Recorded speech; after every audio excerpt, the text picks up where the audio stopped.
Solar plant ಯೋಜನೆಯ ಭೂಮಿ ಪೂಜೆ ವೇಳೆ ಹೈಡ್ರಾಮಾ ಸೃಷ್ಟಿಯಾಗಿದೆ. ಶಾಸಕ ದರ್ಶನ್ ಪುಟ್ಟಣ್ಣಯ್ಯ ಮುಂದೆ ಎರಡು ಗುಂಪುಗಳು ನಡುವೆ ವಾಗ್ವಾದ ಕೂಡ ನಡೆದಿದೆ. ಇನ್ನು ಮಂಡ್ಯ ಜಿಲ್ಲೆ ಪಾಂಡವಪುರ ತಾಲೂಕಿನ ಕನಗನಹಳ್ಳಿಯಲ್ಲಿ ಘಟನೆ ನಡೆದಿರುವಂತದ್ದು. 4.5 ಮೆಗಾವ್ಯಾಟ್ ಸೋಲಾರ್ ಪ್ಲಾಂಟ್ ಯೋಜನೆಯ ಭೂಮಿ ಪೂಜೆ ನಡೀತಾ ಇರುತ್ತೆ.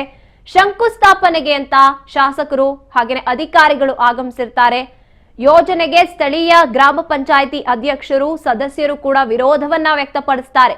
ಇನ್ನು ಕಾರ್ಯಕ್ರಮಕ್ಕೆ ಗ್ರಾಮ ಪಂಚಾಯಿತಿ ಅಧ್ಯಕ್ಷರು ಸದಸ್ಯರನ್ನ ಆಹ್ವಾನಿಸಿಲ್ಲ, ಆ ಮೂಲಕ ಶಿಷ್ಟಾಚಾರ ಉಲ್ಲಂಘನೆ ಮಾಡಲಾಗಿದೆ ಅಂತ ಆರೋಪವನ್ನ ಮಾಡಿಕೊಂಡು ಯೋಜನೆಗೆ ಚಾಲನೆಯನ್ನ ನೀಡುವಂತೆ ಮತ್ತೊಂದು ಗುಂಪು ಪಟ್ಟು ಹಿಡಿಯುತ್ತೆ.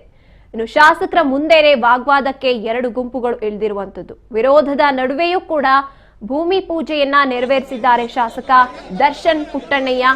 ಇನ್ನು ಸಿಡಿದೆದ್ದ ಯೋಜನೆಗೆ ವಿರೋಧ ವ್ಯಕ್ತವಾಗ್ತಾ ಇರುವಂತದ್ದು, ಪ್ರತಿಭಟನೆ ಕೂಡ ನಡೀತಾ ಇರುವಂತದ್ದು. ಮಂಡ್ಯ ಜಿಲ್ಲೆ ಪಾಂಡವಪುರ ತಾಲೂಕಿನ ಕನಗನಹಳ್ಳಿಯಲ್ಲಿ ಎರಡು ಗುಂಪುಗಳು ಪೂಜೆ ವೇಳೆ ಈ ರೀತಿಯಾಗಿ ಭೂಮಿ ಪೂಜೆ ಮಾಡೋದಕ್ಕೆ ಅಡ್ಡಿಪಡಿಸಿಕೊಂಡು ಶಾಸಕರ ಮುಂದೆ ಅಧಿಕಾರಿಗಳ ಮುಂದೆನೆ ಶಂಕುಸ್ಥಾಪನೆಗೆ ಅಡ್ಡಿಪಡಿಸಿಕೊಂಡು ಈ ರೀತಿಯಾಗಿ ಕಿತ್ತಾಡಿ ಹೈಡ್ರಾಮಾ ಸೃಷ್ಟಿಸಿರುವಂತದ್ದು.